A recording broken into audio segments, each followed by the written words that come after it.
Breaking news. Betting apps కేసులో తెలంగాణ ప్రభుత్వం serious గా ఉంది. ఈ కేసు విచారణకు సిట్ ఏర్పాటుకు ఆదేశించారు సీఎం రేవంత్ రెడ్డి. కాగా అరెస్టుల భయంతో కోర్టును ఆశ్రయిస్తున్నారు యూట్యూబర్స్.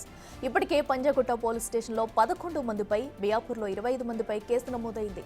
ఈ కేసులను కొట్టివేయాలంటూ నటి శ్యామల, విష్ణుప్రియ, తాజాగా యూట్యూబర్ ఇమ్రాన్ హైకోర్టును ఆశ్రయించారు. అయితే కేసులు కొట్టివేయలేం, స్టే ఇవ్వలేం, విచారణకు హాజరు కావాల్సిందేనని కోర్టు షాక్ ఇస్తుంది. ఈ నేపథ్యంలో విష్ణుప్రియ, రీతు చౌదరిలు మరోసారి పంజాగుట్ట పోలీసుల విచారణకు హాజరు కావాల్సి ఉంది. మరోవైపు ఇప్పటి వరకు అందుబాటులోకి రాని ఇమ్రాన్ డైరెక్ట్ కోర్టును ఆశ్రయించాడు. ఇమ్రాన్ పోలీసుల విచారణకు హాజరు కావాల్సి ఉంది.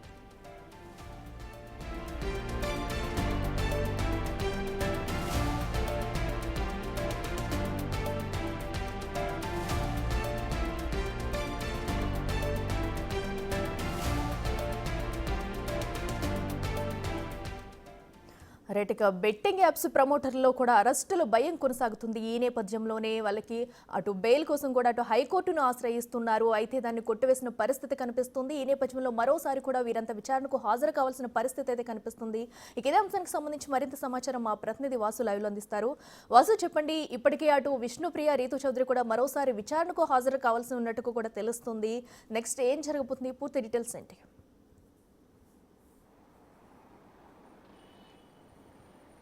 మొత్తం మీద బెట్టింగ్ యాప్ కేసులకు సంబంధించి నిందితులు కోర్టులను ఆశ్రయిస్తున్న పరిస్థితి, మరికొందరు విచారణకు హాజరు కాకుండా తప్పించుకునే ప్రయత్నాలు చేస్తున్నారు. కానీ ఈ నేపథ్యంలో బెట్టింగ్ యాప్లకు సంబంధించి కూడా ప్రభుత్వం చాలా సీరియస్గా ఉంది. ఈ కేసుకు సంబంధించి కూడా స్పెషల్ ఇన్వెస్టిగేషన్ టీంను కూడా ఏర్పాటు చేసి దర్యాప్తు చేసే యోచనలే ఉంది. దీనికి సంబంధించి త్వరలోనే ఈ కేసును సిఐడికి బదిలీ చేయబోతోంది. కేవలం ఇప్పటి వరకు నమోదైనటువంటి పంజాగుట్ట ఇతర కేసులే కాకుండా మొత్తం రాష్ట్ర వ్యాప్తంగా ఉన్నటువంటి బెట్టింగ్ యాప్లకు సంబంధించి ఎవరైతే ప్రమోట్ చేస్తూ ఉన్నారో, ఎవరైతే నిర్వహిస్తూ ఉన్నారో, అంతిమంగా లబ్ధి పొందినటువంటి వ్యక్తులు ఎక్కడ ఉన్నా, ఇతర రాష్ట్రాల్లో కానీ ఇతర దేశాల్లో కానీ ఎక్కడ ఉన్నా కానీ వాళ్ళని పిలిచి విచారించే యోచనలో ప్రస్తుతం ప్రభుత్వం ఉంది.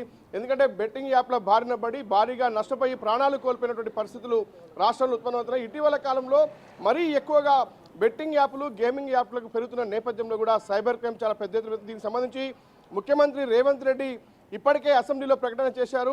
అవసరమైతే చట్ట సవరణ కూడా చేసి నేరస్తులకు శిక్షలు కఠినంగా పడే విధంగా చర్యలు తీసుకుంటాం.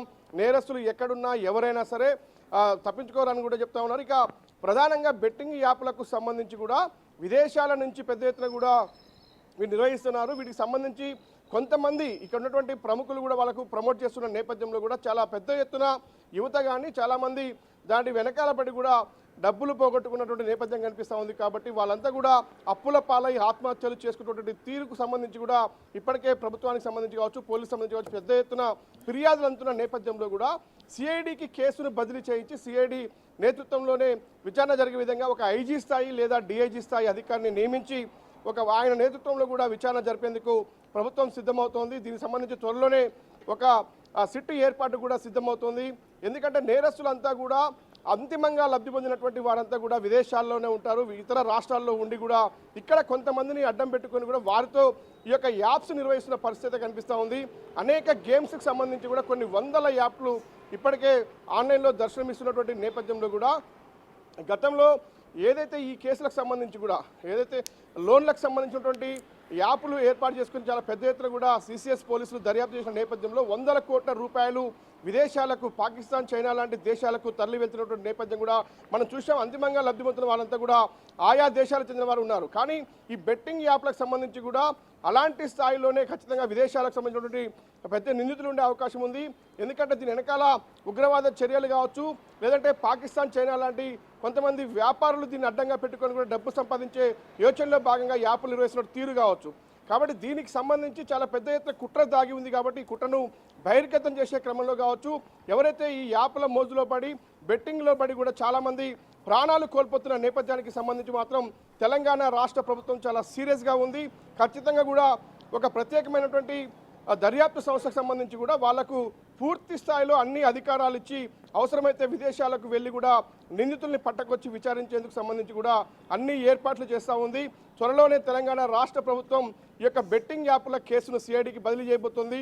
ఒక ఐజీ లేదా డిఐజీ స్థాయి అధికారిని నియమించి ఆయన నేతృత్వంలో పూర్తి స్థాయిలో విచారణ చేసేందుకు సిద్ధమవుతా ఉంది. ప్రత్యక్షంగా పరోక్షంగా ఎవరైతే ఈ యాప్లకు సపోర్ట్ చేస్తున్నారో వాళ్ళందరినీ కూడా విచారించేందుకు తెలంగాణ రాష్ట్ర ప్రభుత్వం పోలీసులు అయితే సిద్ధమవుతా ఉన్నారు.